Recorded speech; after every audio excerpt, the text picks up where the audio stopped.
Voilà. Merci, Hélène. Euh, oui, donc je disais que c'était un film qui nous éclairait sur les films précédents, euh, en particulier la question des yeux. C'est- Ça nous donne une excellente idée de ce dont il s'agissait sur la question des yeux. Mais bon, peut-être on peut faire un petit brainstorming sur le film pour, euh, pour commencer à se mettre en train. Euh,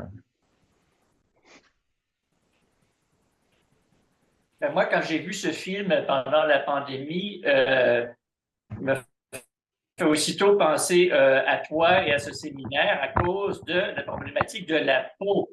Hein? On oui, commence par une absence de peau, hein? Donc la peau à vif, dont tu parles souvent, euh, comme l'expérience est traumatisée. Là, on est en plein dedans. Et ce qu'on aperçoit, c'est qu'on a d'un côté un déficit de peau et de l'autre un surpoids de peau, de couches de peau ou de parois et de surface, mais qui ne sont jamais suffisantes pour que tout soit sous contrôle, comme ta salutation quand on est arrivé, là, c'est qui pourrait être la devise du personnage. Rien n'est jamais assez sous contrôle dans cette perspective-là de déficit du sujet occidental, technologique, moderne. Il n'y a jamais assez de protection contre l'extérieur imprévu avec ces hurlements de loups et ces conditions climatiques impossibles et même les échos lointains de la technologie dont il faut se protéger par des surcroîts de contrôle à l'intérieur de son monde contrôlé. Et pourtant, c'est la même problématique que celui qui est en déficit forcé, celui qui construit des maisons.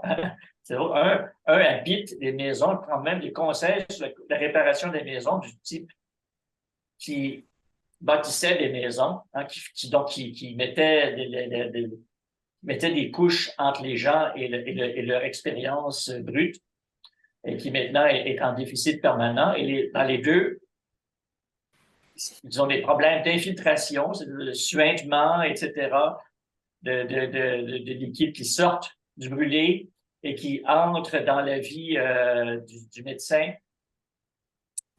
Donc, la problématique des parois et de ce qui suinte au travers des parois qui menacent leur intégrité. Les parois qui sont toujours la peau, hein, c'est du sujet qu'on parle. Comme la maison, c'est le sujet. On peut même répartir ça comme symboliquement. Il y a même le sous-sol avec l'inconscient, les choses qui grouillent là-dedans, là, qui essayent de sortir, là, il y a la menace de l'informe, en même temps, l'espèce de rage qui surgit en même temps en compensation et qui se traduit par de la violence. bon, Ce qui me frappe aussi dans cette maison, c'est comment c'est bien traduit, comment c'est un univers hermétiquement, cliniquement clos. Hein? Comme quand il y entre pour la première fois, il est dans l'espace clos de son auto, il en sort pour aller dans l'espace clos de sa maison et on entend des bruits ambiants de fond d'autoroute et d'aéroports lointains. Puis d'un coup, il entre dans sa maison, la porte ferme, silence absolu. On pourrait être à 1 kilomètre sous terre, dans un abri anti-atomique, ce qui est le principe des maisons modernes. Hein, où on n'a pas d'air. Hein. Sa femme se plaint de ça. J'ai juste besoin d'air.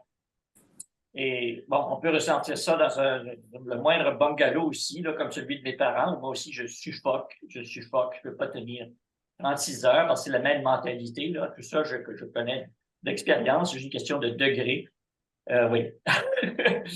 Oui. écoutez, on fait du brainstorming, pas des analyses tout de suite, là. On peut laisser les analyses pour plus tard. Euh, Peut-être juste formuler des choses un petit peu au hasard pour qu'on puisse capturer, au fond, l'originalité de ce film. Mm.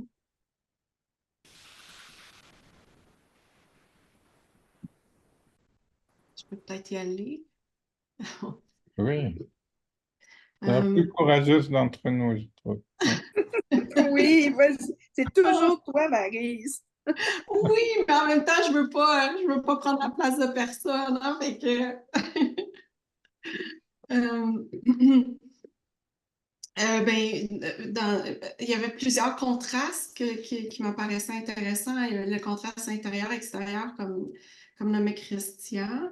Lumière, il y avait beaucoup de jeux de lumière, hein, Mhm. d'éclairage. Fait qu'il y avait... Couleur, hein. Couleur Ah, aussi. oui, c'est vrai, le bleu, il y avait du bleu, Le du jaune, ouais. l'orange, c'est très étudié. Ouais. Ouais, fait qu'il y a ça qui m'a marqué aussi. Puis, tu sais, dans l'intérieur et l'extérieur, c'est comme si l'intérieur, il y avait une forme de vide, je trouvais, dans l'intérieur. Euh, puis l'extérieur, ben, était rempli de plein de belles choses, mais qui n'étaient pas nécessairement vraies en essence, tu sais. Puis qu'il y avait quelque chose d'intéressant autour de ça. Puis, il y a un truc que j'ai pas su comment le comprendre, c'est il y a deux scènes, il me semble qu'il y en a deux là, où on voit au travers un miroir. Il y a la scène qui est plus comme une scène de viol, dans le fond, là. Mhm. On voit au travers du miroir, puis ça revient à un autre moment. Là, je l'ai regardé en fin de semaine passée, ça fait un petit moment, mais là, fait que j'ai pas trop su quoi faire de ça. Euh, Puis sinon, un autre élément qui m'a frappé, c'est comment le médecin est l'inverse du patient brûlé, dans le fond, d'une certaine façon, par rapport à la peau, là. Tu sais, le patient brûlé semble être une bonne personne, tu sais, dans ce qu'on voit de lui. Euh, à l'intérieur, mais à l'extérieur, il y a quelque chose de pas beau. Puis le médecin, ce qu'on découvre, c'est que l'intérieur est pas beau, mais l'extérieur est beau. Fait qu'ils sont comme inversés. Euh, Fait que ça, c'est quelque chose qui m'avait frappé. Fait que, grosso modo, je dirais, on brainstorm, là, c'est des éléments qui me viendraient en tête, là.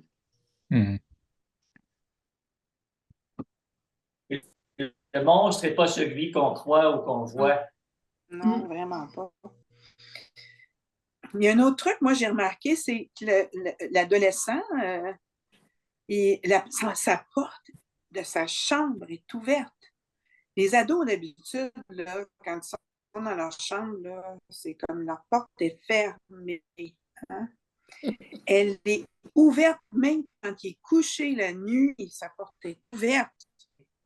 On ne voit pas ça d'habitude. Ce qui montre à quel point il n'a pas le droit à son intimité, ce pauvre adolescent-là, là. Il est un objet parmi Ouais. les autres objets dans la maison, y compris son épouse. Puis en même temps, il ne montre pas son intérieur, ce jeune-là.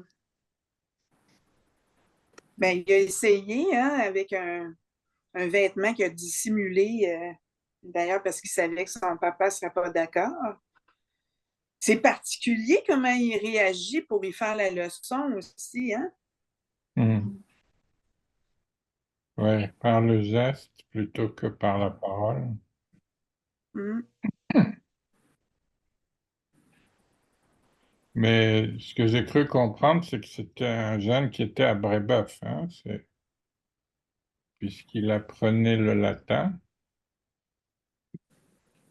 À ma C'est que connaissance. là, au Québec, on apprend parce que manifestement, il était orienté vers la médecine. Hein? Alors, il n'est pas dans une formation humaniste parce qu'il a une sorte de dédain pour le latin. Il dit, ah, c'est juste du par cœur, c'est pas du vrai comme la science. Tu sais. Donc, c'est simplement parce que tu as besoin d'un peu de latin pour faire de la médecine. Mais clairement, il a été conçu comme un clone de papa qui s'en va dans la filière directe, sans discussion, vers la médecine. Donc, un peu de latin, mais c'est pas parce qu'il y a une curiosité des lettres classiques. Là, Mm. c'est juste pour comprendre les noms scientifiques. Oui, puis quand le papa dit que c'est pas des valeurs qu'on a dans la maison, c'est quand même particulier qu'on écoute la toune. Bon. Et puis après ça, comment il se comporte avec son épouse. OK, vraiment, Oui. c'est pas dans tes valeurs.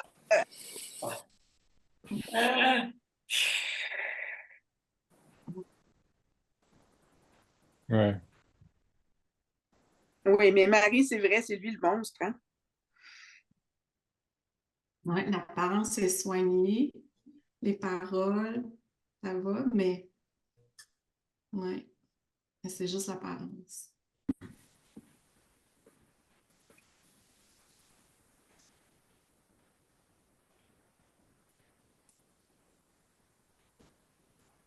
Parce qu'il est centré sur l'idée de conformité, hein. C'est un gars qui est conforme. Et sa famille. Conforme à quoi?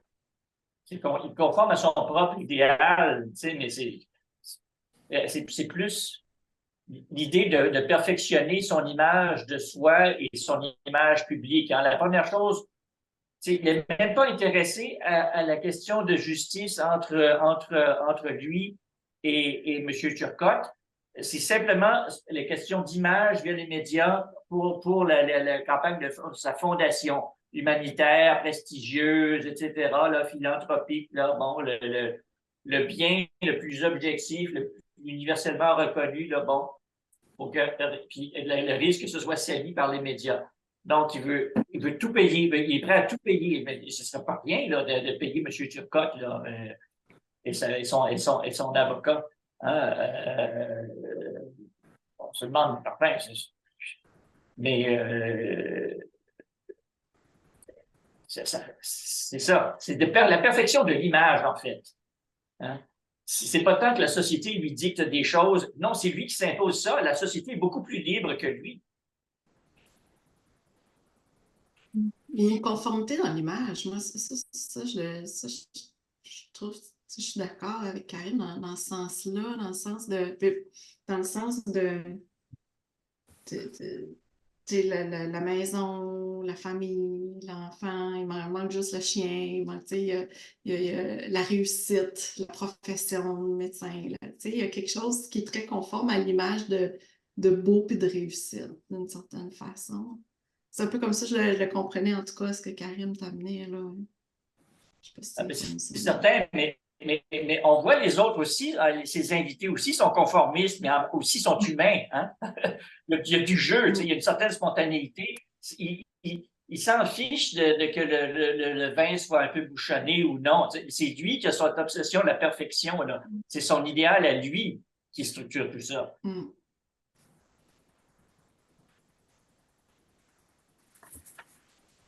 Il y a comme un petit détail, par exemple, que moi j'avais remarqué, c'est quand il arrive à la maison puis qu'il s'en va se changer, là. On fait tout ça, hein? On fait ça, d'enlever notre linge de travail puis se mettre comme en mou. Mais lui, le mou, il n'est pas si mou que ça, je trouve. Il est habillé chic pour son mou, j'ai trouvé. Quand même, tu sais, beau petit pantalon bien propre, là, beau chandail, tu sais, ça va avec toute l'esthétique du restant de la maison, là. Rien qui est laissé au hasard. Là. Même le relax est soigneusement choisi dans les boutiques sophistiquées. Là. Bon. C'est-à-dire que, en fait, le film met en valeur une différence très marquée entre l'horreur du visage qu'on voit au début du film et le caractère extrêmement poli de l'image du médecin et de sa famille. C'est-à-dire, c'est une mise en abîme là, de deux signifiants contraires, opposés, qui, qui luttent l'un avec l'autre. Donc, disons que il faut pas y voir une propreté morale chez le personnage. C'est plus le contraste entre les deux signifiants qui est mis en valeur ici. Vous voyez, donc, on peut s'identifier au personnage, mais ou le rejeter, ou je sais pas quoi, mais le principal de la chose, c'est la différence entre l'horreur et la propreté, hein, de l'image. C'est c'est vraiment le truc massif qui nous envoie dans la gueule, Robert Morin. C'est- Donc, il y a quelque chose qui est...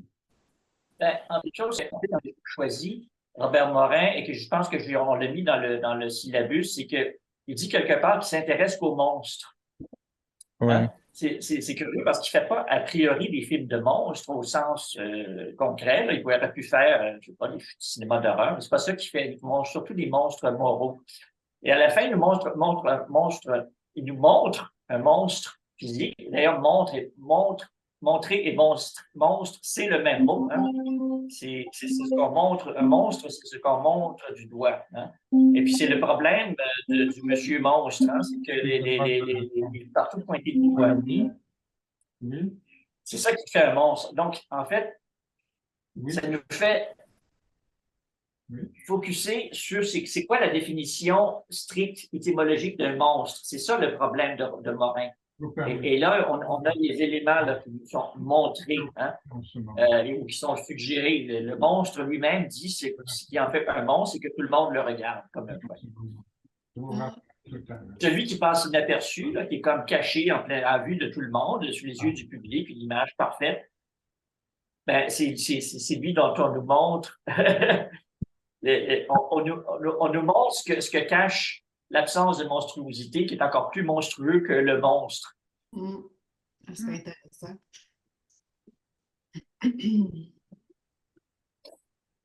J'ai Au fond, l'impression. la problématique des parois, c'est la différence entre ce qui est montré et ce qui est caché. C'est aussi ça la problématique du monstre. Donc, c'est un autre angle sur la distinction intérieure-extérieure, la permutation entre les deux formes de monstruosité, c'est-à-dire de montrabilité. Oui, Richard. J'ai une impression périphérique, puis c'est juste que au niveau des émotions, les émotions, la tone émotive ou émotionnelle, euh, est-ce qu'il y a, est-ce que les autres, est-ce que vous avez des impressions? Encore, c'est plus périphérique, mais j'ai une impression, mais juste pour savoir, est-ce que, est-ce que vous avez un commentaire concernant le ton émotionnel du film? Par les personnes, euh, par les personnages. Qu'est-ce que toi, tu en dirais? C'est qu'on a du mal à cerner ta question. Qu'est-ce que toi... Bon, mais j'ai eu l'impression à un certain moment que les relations, certaines relations et aussi la tone du film est un peu plate ou pas très émotive ou il n'y a pas des grandes, même en anglais, je cherche le mot, mais a range of emotions. L'éventail, C'est OK. l'éventail des émotions est restreint. Ça, c'est l'impression que j'ai eue, mais peut-être j'ai été trop influencé par une certaine scène, un certain moment. Mais...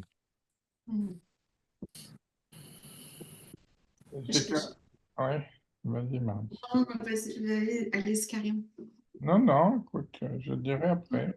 C'est juste un feeling, c'est juste ma réaction. Mais je ne sais pas si les autres, ils ont eu l'impression que euh, encore a big range of emotional expression par les acteurs, par par les personnages dans leur communication ou dans leur interrelation. Ben, ce que j'ai observé, moi, c'est que l'épouse, elle a comme deux faces, là. Quand lui la regarde, là, elle est dans la comédie, elle joue un jeu. Et dès que son visage se détourne de lui, on voit complètement des expressions extrêmement différentes, là. Quand il propose d'avoir du sexe, là, tu sais, qu'elle me dit, oh oui, d'accord. Et puis après ça, on voit l'horreur dans sa face, là, qu'elle sait par où qu'elle va passer au toast, là, comme de fait. Et que oui, il y a peut-être ça, là. En tout cas, ça, j'avais remarqué ça. Oui, oui, oui. Oui, bon exemple. Je ne suis pas sûr qu'elle est habituée de passer au toast. Il y a quelque chose de très intéressant dans cette scène-là, parce que c'est dans ce rapport un petit peu sadomasochiste qu'elle retrouve un petit peu d'agency ou de pouvoir, de pouvoir guider, délier le désir de domination de l'autre. C'est le pouvoir de la soumise, en quelque sorte. Elle est habituée à avoir ce pouvoir-là, hein, qui ostensiblement respecte la très nette dissymétrie des relations de pouvoir, mais elle trouve une compensation qui là, elle est surprise que la chose dérape là où elle ne pensait pas du tout que ça allait passer. Là. D'où le fait que. Il y a quelque chose qui casse. D'où le fait que le conjoint après dit je ne sais pas ce qui vient de se passer là. Oui, exactement. Il y a un basculement cette journée-là, en fait. C'est ça. Là. C'est une accumulation de choses qui le poussent comme au bout de son intégrité psychique et font basculer dans les possibilités dans sa logique déchaînée, en quelque sorte. Il y en a une. Mais disons quand même qu'on a vu quand même dans son visage, oui, c'est vrai qu'elle doit avoir le pouvoir dans le type de relations sexuelles qu'ils doivent avoir habituellement, parce que justement, probablement que sinon, c'est vraiment, ça doit pas être très plaisant qu'est-ce qu'elle vit, mais on voit quand même que, bon, elle va devoir aller faire son spectacle, là, mais ça ne tentait pas tant que ça. Oui. Ouais. C'est quand elle apprend, oh, OK, on a du temps avant que les invités arrivent. Oh, mon t'as dit.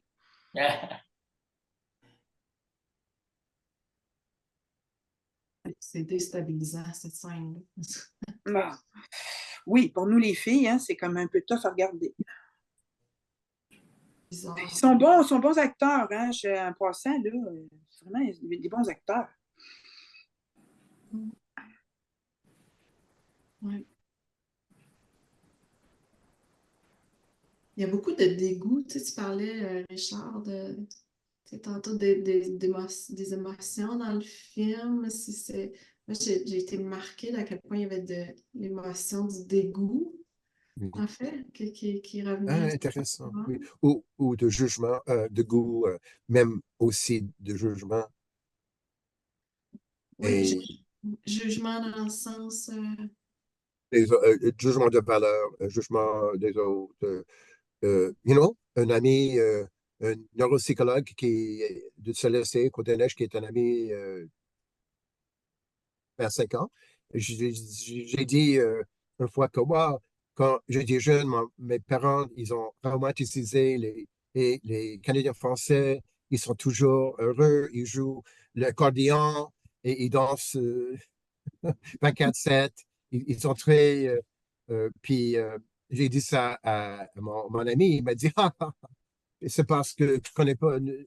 Nous sommes très jugementaux, jaloux. Je suis pas certain si c'est vrai ou non, mais il y a une certaine froidité. Ben, je, je, je reste avec l'image des gens souriants et tout ça, mais il m'a dit non, non, il y a un élément de jugement qui est peut-être relié à les racines de l'Église catholique, ou je ne sais pas.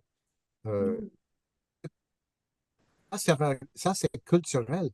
Puis je ne suis pas certain si vous n'êtes pas habitué à savoir le vivre des autres cultures, que ce niveau de jugement, de jugement, l'estimation des autres, ben, good or bad, puis, c'est pas nécessairement évident pour les Québécois, mais c'est juste quelque chose, c'est correct, c'est correct.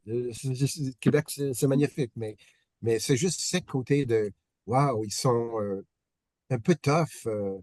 Euh, Hmm. Ouais. Moi, ce qui expliquerait ce que tu dis, Richard, le fait que le film n'était pas très euh, émotionnel. oui, Euh, et comme vous, ouais, c'est ça, le pouvoir, je le vois pas trop. dans les premières scènes du film où le grand brûlé décrit son rapport avec son petit-fils, qui est Petite fille.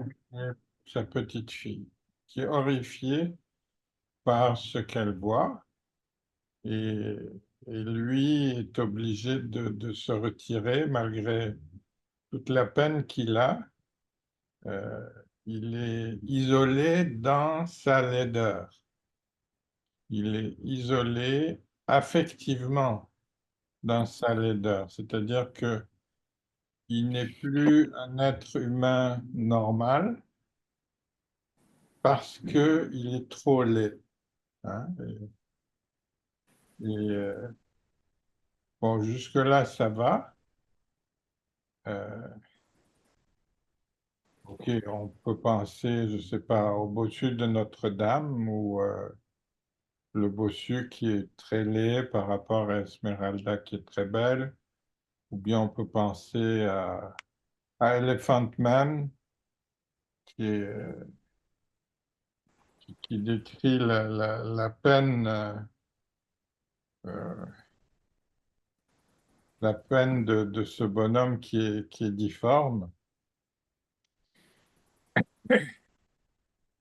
Mais dans ce cas-là, il y a un désir de ce bonhomme qui est horrible de transmettre son horreur.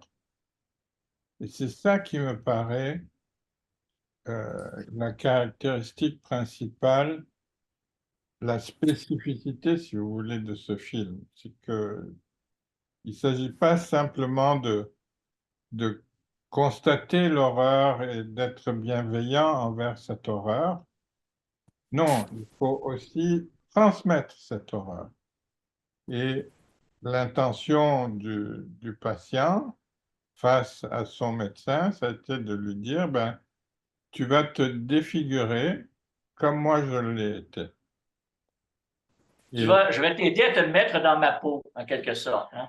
voilà, c'est C'est ça. ça. Et en fait, ça survient juste après que justement, il lui raconte cette histoire déchirante avec sa petite fille et l'autre n'a pas de réaction. Hein? Il n'est pas capable de cette empathie humaine. C'est hors dehors de son range. Hein? Bon.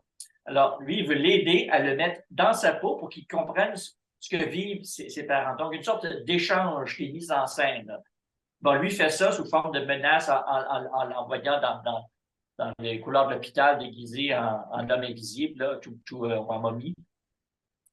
Mais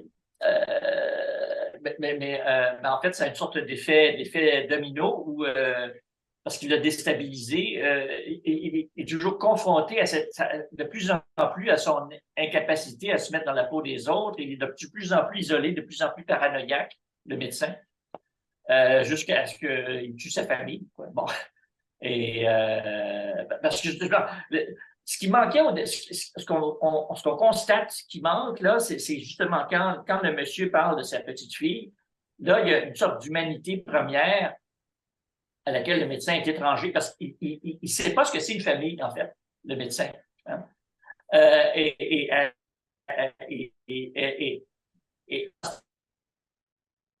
ce moment-là, ça l'amène à tuer, en fait, sa famille parce que c'est juste une extension accessoire de lui-même, là, qui ne fait plus son affaire. Donc, il peut la tuer. Donc, il y a quelque chose de très subtil qui se passe dans cet échange-là. Puis le reste, est comme poussé de plus en plus loin comme un syllogisme, en quelque sorte. Et donc, c'est l'idée de se mettre dans sa peau. Cet échange entre le problème d'infiltration, qui est la première phrase du film, là, que bon, vous réglez votre problème d'infiltration en suivant les consignes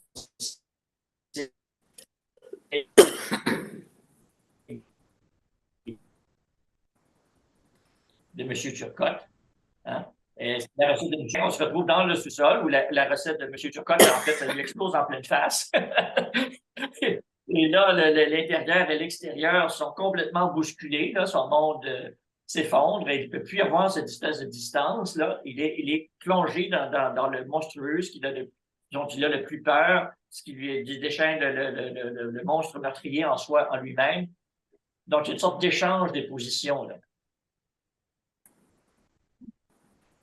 Entre la peau de M. Turcotte et la maison, l'univers domestique et familier du médecin. Parce que M. Turcotte est comme le maître des maisons, hein, c'est lui qui construit les maisons, et le médecin est celui qui reconstruit les maisons de peau, de chair des patients. Hein. Ils sont tous des spécialistes des surfaces vitales qui contiennent le sujet. Intéressant, je n'avais pas compris ça.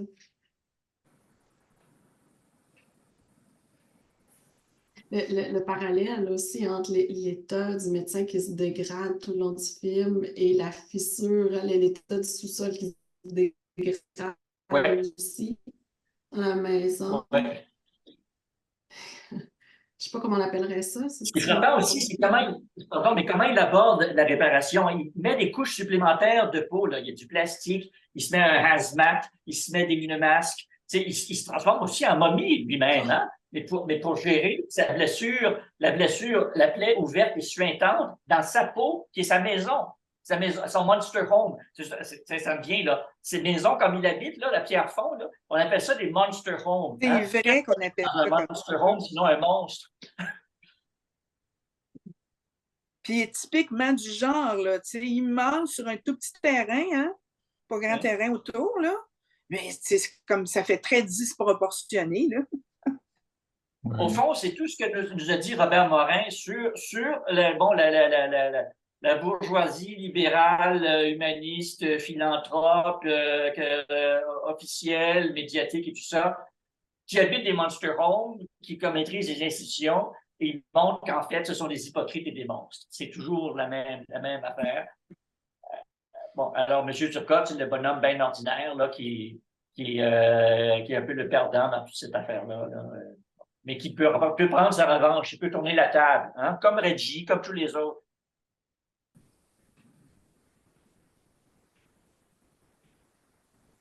C'est comme s'il saisissait la caméra, hein, comme c'est le move là, des autres films. Ben lui, il change de position, là, la position du monstre et du bon.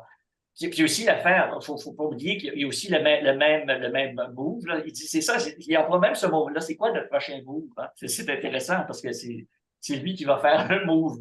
Mais son move, c'est de répéter le move de tous les autres films, c'est-à-dire de mettre en balance indécidable des récits inconciliables. Tu sais. Le médecin pensait que ce soit son récit de ce qui s'est passé qui ferait foi.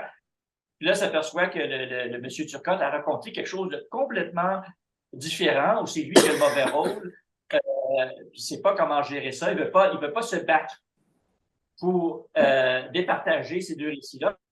On leur dit, donnez-lui tout ce qu'il voulait, je veux maintenir mon image à tout prix. On va payer tout ce qu'il faut. On règle en dehors des cours pour pas que notre campagne de fonds soit compromise. Oui, est-ce que... Bon, j'ai hâte. L'image philanthropique. Bon. Bon, laisse parler un peu les autres. Là. Moi, je voudrais demander, Christian, tu disais que transmettre l'horreur, c'est demander à l'autre de se mettre dans sa peau. Ou bien c'est tenter de se débarrasser de cette horreur. Ben, il ne va pas échapper à son horreur. Il veut juste la sympathie humaine, de l'empathie. C'est ça qu'il veut. Il ne l'a pas, en fait, de celui qu'il traite. C'est ça qui l'insulte. Hein.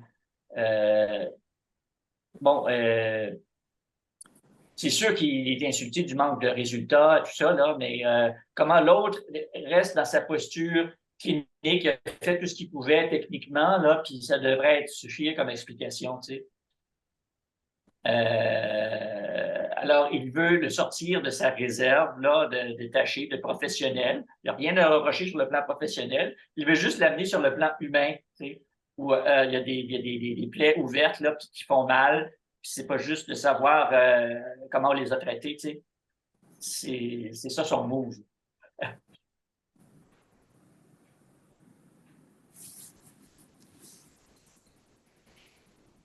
Voyais-tu ça d'une autre façon, Cécile? Je suis juste curieuse.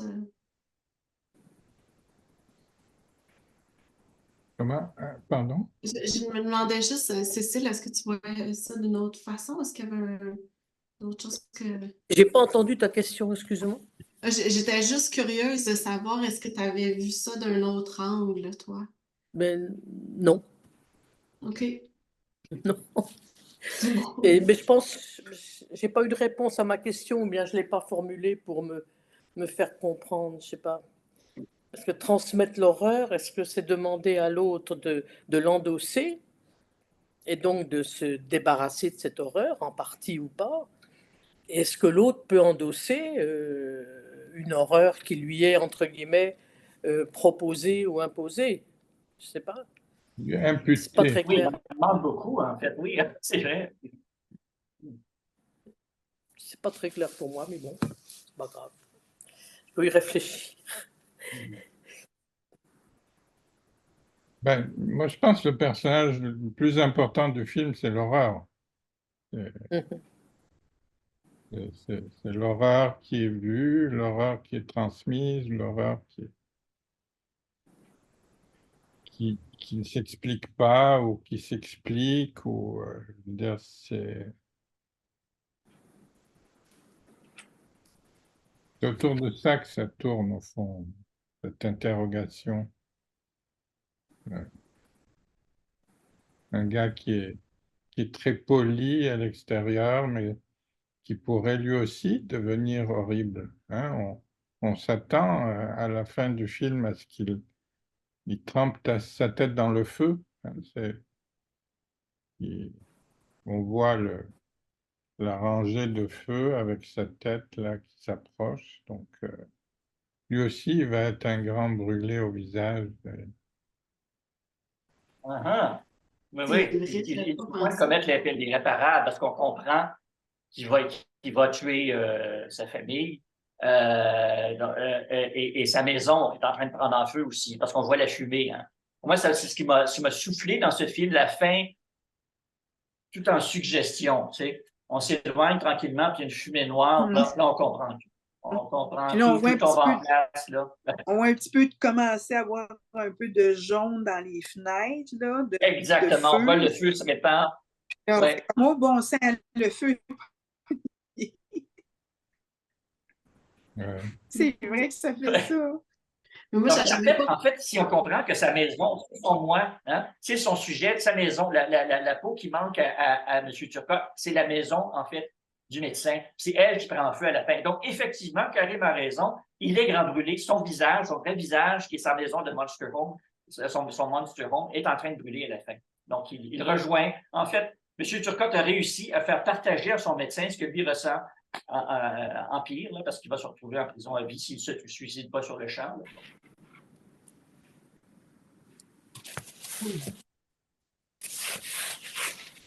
Et peut-être aussi il y a cette idée de rejet qui apparaît au début du film dans la conversation. Ouais. Le médecin, il dit c'est le rejet. On ne peut rien faire contre le rejet. Il répète plusieurs fois l'idée de rejet. Ah oui, c'est vrai.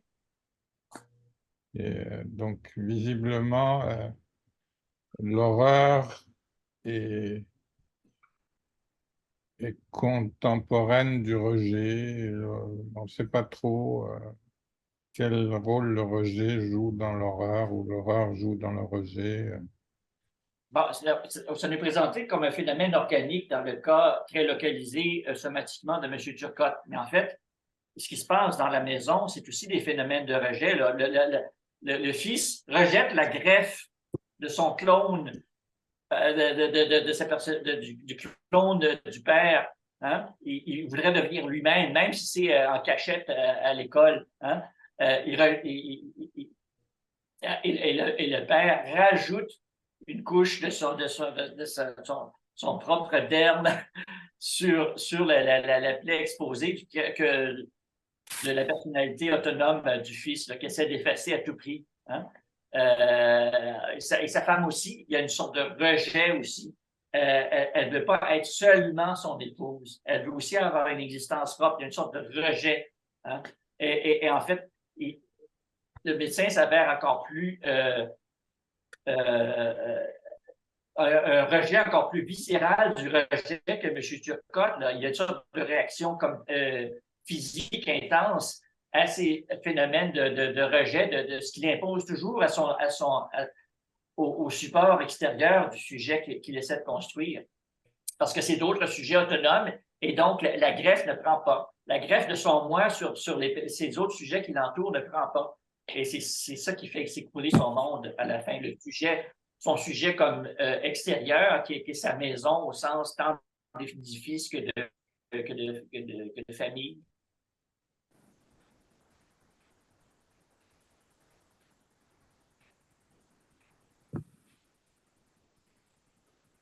C'est que ici, c'est curieux, l'horreur joue un rôle de refoulement, hein, c'est-à-dire je suis horrible, donc je ne peux pas recevoir d'affection. Donc, toute la tendresse que je pourrais donner ou recevoir est complètement écartée du fait que je suis horrible. Et il y a donc une barrière horrible à quelque chose de profond, de profondément humain, hein, au fond, on pourrait dire ça comme ça. Que l'horreur joue un rôle un peu comme, je me rappelle, j'avais été en Grèce, puis j'étais tombé sur un bouclier sur lequel il y avait l'image de la Gorgone, celle qui avait été peinte par un peintre italien, là, je ne me rappelle plus comment il s'appelait. Et, et la Gorgone, c'est l'horreur par excellence. Hein. Et là, ça m'avait beaucoup surpris de trouver cette Gorgone sur un bouclier. D'ailleurs, c'était très souvent sur un bouclier qu'on l'a retrouvé, puisque le bouclier était supposé faire peur à l'ennemi. Hein, Ça n'a rien d'étonnant. Parce que c'est la mort qu'on ne peut pas regarder en face comme le soleil. Hein? Bon, donc, quand un guerrier s'avance, il doit représenter la mort impossible à englober dans son expérience. On va être désarçonné quand on voit l'adversaire arriver. C'est pour ça qu'on met des choses épouvantables sur les boucliers. ouais. Mais bon, ce qui me frappe, c'est l'effet de bouclier de l'horreur. Hein. C'est pas le fait qu'on mette de l'horreur sur un bouclier. C'est l'effet de bouclier de l'horreur. C'est ça l'idée qui me paraît importante là-dedans. Comme si le fait d'être horrible efface les sentiments humains. L'horreur efface les sentiments humains. Bon, maintenant, on peut épiloguer sur la nature de cette horreur. Hein. Bon, Ben, L'horreur, c'est un peu comme le sublime, c'est le sens des limites de l'humain, hein, c'est la mort. Hein, c'est ça, c'est la proximité de la mort, de la décomposition, l'espèce de mort vivante, cet entre-deux du monstre. C'est ça, là. C'est ce qui ne peut pas l'intégrer dans le composé humain. Donc, là où le composé humain part en mille morceaux, c'est ça le monstrueux. Hein. Donc un mort-vivant, c'est bien pire qu'un mort. Hein? Et puis, c'est ça l'impression que donne M. Turcotte, le genre de zombie qui courait sur place. C'est ça qu'un humain ne veut pas voir. Hein? C'est pour ça qu'on se dépêche d'enterrer, de faire disparaître les morts. Parce que ce qui est bien pire que de savoir que quelqu'un est mort, c'est de le voir se décomposer. Hein? Il y a quelque chose qui est encore humainement reconnaissable, mais qu'en même temps, est du côté de l'abject. Hein? Et être du côté de l'abject quand on est encore vivant, c'est la chose la plus épouvantable.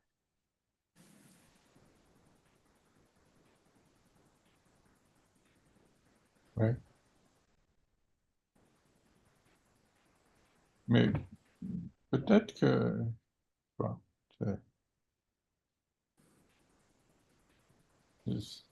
peut-être que, dans le fond, l'horreur, la mort, peut-être aussi le traumatisme comme quelque chose d'horrible, comme quelque chose d'effrayant, de continuellement effrayant, sont devenus comme pour nous quelque chose de central dans notre existence. Et, et cette horreur, ce trauma, cette violence,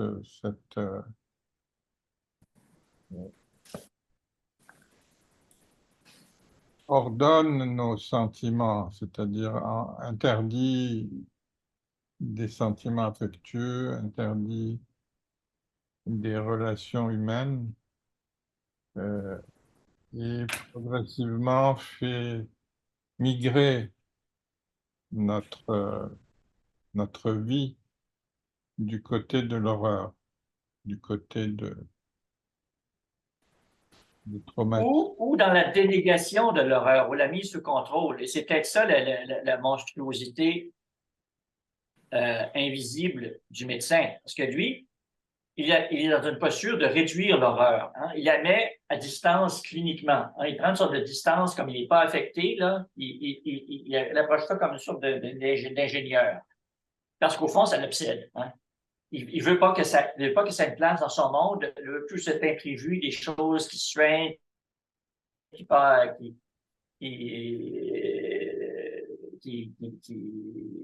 en morceaux. Il veut pas la moindre trace de ça dans son monde.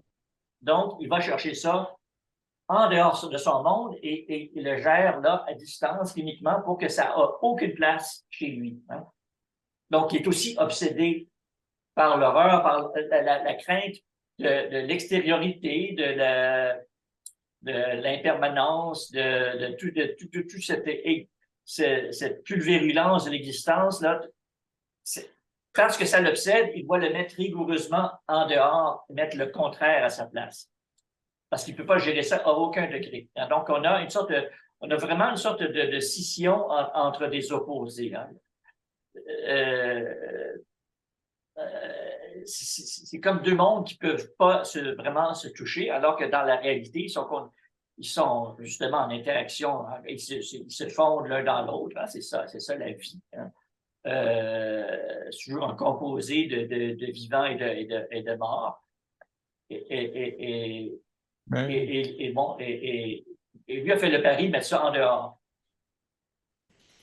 Ouais, enfin, disons que je dirais que ce qui importe là-dedans, c'est la question du regard sur l'horreur. Et la question du regard implique en elle-même la mise à distance de l'autre, parce que on ne peut pas voir l'autre si il n'est pas hors de soi. Hein. Donc, l'obligation de mettre l'autre à distance et comme contemporaine du fait que le regard devient de plus en plus important et que pour lire notre monde, on n'utilise plus des chiffres et des lettres, on utilise des images. Donc, notre univers est comme remodelé sur le mode de l'image et donc de l'image horrible, entre autres aussi. Et dans l'image, il y a l'idée de la séparation, du déchirement. Pour qu'on puisse se voir, il faut qu'on soit à distance l'un de l'autre. Et, Ou se voir comme image, parce que justement, cette idée d'une dichotomie entre l'image et les autres sens, c'est au bout d'un processus. Situation de base, c'est une sorte presque de synesthésie, ou en tout cas de communication des différents sens. Et on sent, quand il est à l'extérieur de la maison, en particulier quand il est jeté dehors, là il est exposé au froid, aux éléments. Les sons ne sont même plus ceux de la technologie qu'on entendait, mais ceux de la nature sauvage. Et puis, évidemment, c'est la tactilité, c'est les odeurs. Et bon, tout ça, c'est le composé humain de base. Et quand tout est réduit à l'image, c'est une violence qui doit être maintenue, justement, en gardant tout ce qui n'est pas de l'ordre de l'image, notamment les autres sens, en dehors, comme la nature, comme le corps, ça doit être mis à distance clinique. Et à cet égard-là, quand tu parles du regard, chez M. Turcotte, il mentionne l'idée que bon, qu'est-ce que je dois faire maintenant? Est-ce que je dois me mettre un sac brun sur la tête avec 2 trous pour les yeux? Hein? C'est l'idée du masque, d'une sorte de bouclier, en fait.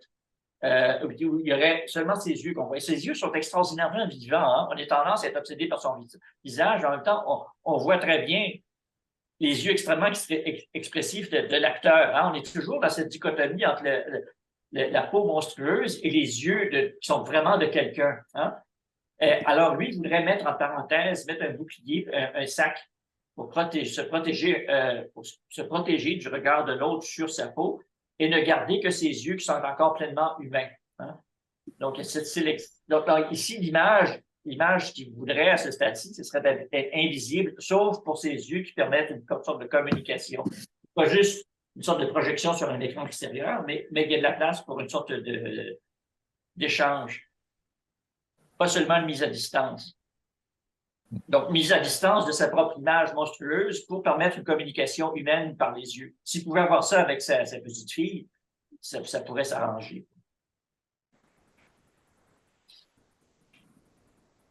ouais, mais il peut pas communiquer par les yeux si ce qu'elle voit est horrible. Alors, bon.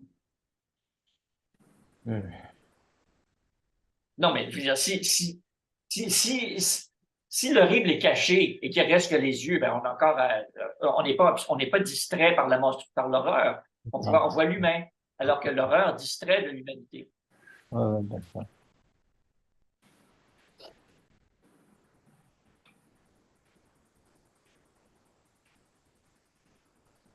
C'est ça. Moi,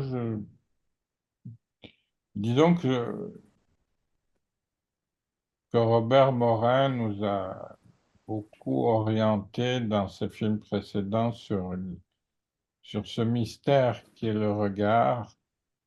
Et on ne savait pas pourquoi. Hein, pourquoi dans son film où sa mère meurt et qu'il hérite de sa mère d'une caméra, donc il filme après la mort de sa mère, et puis quand les bobines qu'il a héritées de sa mère s'épuisent, eh bien sa vie s'épuise aussi. Quand le film où il monte pour aller dans ce territoire amérindien libéré, là aussi, on a des yeux qui sont très importants, mais qui aboutissent toujours à la mort. C'est-à-dire celui qui a ses yeux particulièrement apparents, là, meurt hein, dans le film. Celui qui avait pris l'hydravion pour aller faire une enquête, le capitaine du bateau, et puis finalement l'Amérindien, le chef amérindien, lui aussi, il avait des yeux globuleux et il mourait. Donc on avait un mystère dans ces films de Morin sur la question des yeux. Pourquoi il mettait des yeux partout de cette façon-là? C'était très intriguant. Je ne comprenais pas. Et puis, en fait, à mon avis, il nous donne la clé dans ce film-là, en nous disant, eh bien, les yeux, c'est les yeux de l'horreur. C'est le fait euh, de voir de l'horreur, mais c'est quoi l'horreur au fond? Bon, c'est être défiguré, c'est être... mais l'horreur, c'est tout ce qui peut, au fond, attirer le regard. Ça peut être une apparence extrêmement policée, ça attire le regard des fois, ou bien, je ne sais trop, une attitude très narcissique aussi peut attirer le regard. Donc il y a toute une catégorie d'objets comme ça qui ont pour fonction d'attirer le regard sur une surface. Et attirer le regard, ça s'appelle montrer. Hein, tout ce que tu décris, c'est de la monstration. Et Morin lui-même, tout ce qui dit que tout ce qui l'intéresse, ce sont les monstres. Restons dans l'étymologie, c'est ça.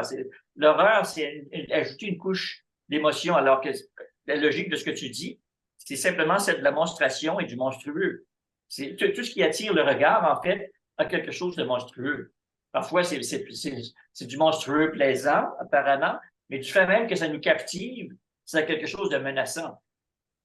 Oui, mais l'idée de cette importance du regard, c'est l'idée de la répression des émotions. C'est-à-dire que le but de On cette... dirait que quelque chose m'échappe. Pouvez-vous réessayer? Bon, on sait bien Siri veut se mêler de notre conversation. Elle a son opinion. Oui, oui. Ça, hein. Oui, qu'est-ce que je disais? Au fond, cette monstration a pour but d'effacer les rapports humains, de les cantonner dans l'horreur, de les cantonner dans le sexuel, de les cantonner dans le commercial, de tout ce qui peut être attraction du regard. Cette attraction du regard efface le rapport humain, efface le sentiment, efface tout ce qui est de l'ordre de l'humain, de la différence entre deux êtres humains qui peuvent s'attirer ou se rejeter.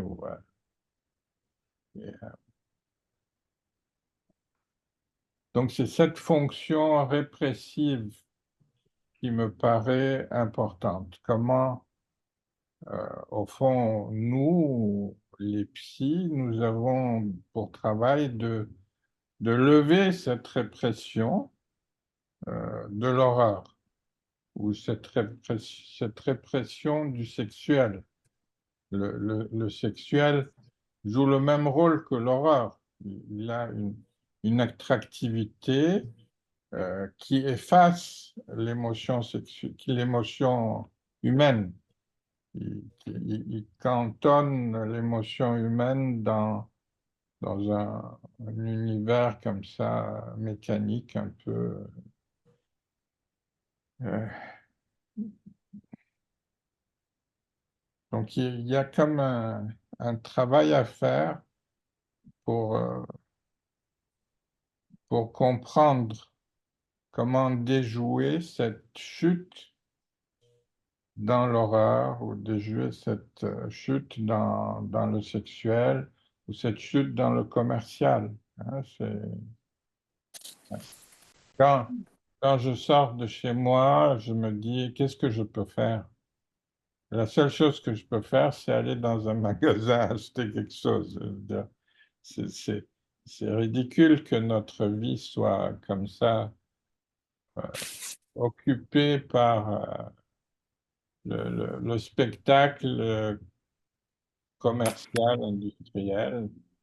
Mais qu'est-ce que tu ferais d'autre au Moyen-Orient, là? Tu irais quand même dans les petits commerces, mais là, tu aurais un genre de relation avec les petits commerçants, là. Ce serait pas, c'est pas une caisse automatique, mais bon, c'est pas le Ouais, commerce en soi. non, disons que je peux aller chez le voisin. Le voisin a un espace de temps euh, et un espace de surface pour m'accueillir constamment. Il y a une obligation chez le voisin d'accueillir n'importe quel visiteur qui viendrait. Et là, c'est très beau dans ce film. Il y a une très belle relation avec le voisin qui est invisible et qui est joué par Robert Morin. Hein? Là, il est invisible et c'est lui qui accueille le protagoniste, qui lui suggère de rester un moment, etc. Robert Morin fait un voisin exemplaire, bien qu'invisible. Hein?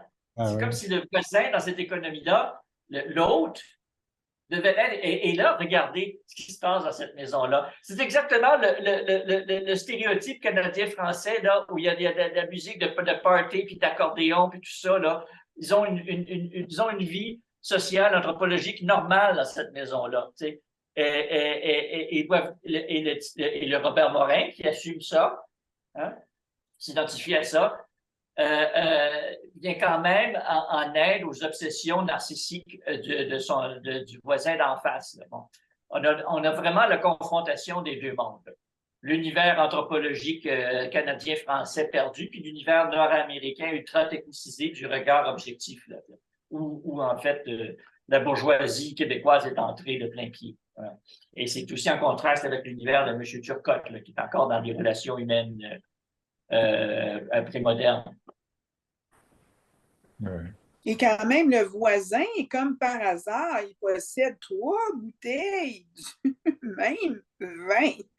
Ben, oui, il apprécie aussi les bonnes choses, mais c'est parce qu'il les apprécie réellement. C'est pas des totems de perfection, comme pour l'autre. Parce que, je veux dire, comme sa femme dit, là, hein, 3 bouteilles bouchonnées, voyons donc, c'est impossible. C'est évident que c'est dans la tête du monsieur qui les trouve bouchonnés, là. C'est lui qui a perdu le contrôle puis qui projette sur la mauvaise qualité de ce qu'il y a autour de lui, les objets, les aliments comme les personnes, sur son problème à lui. Tu sais.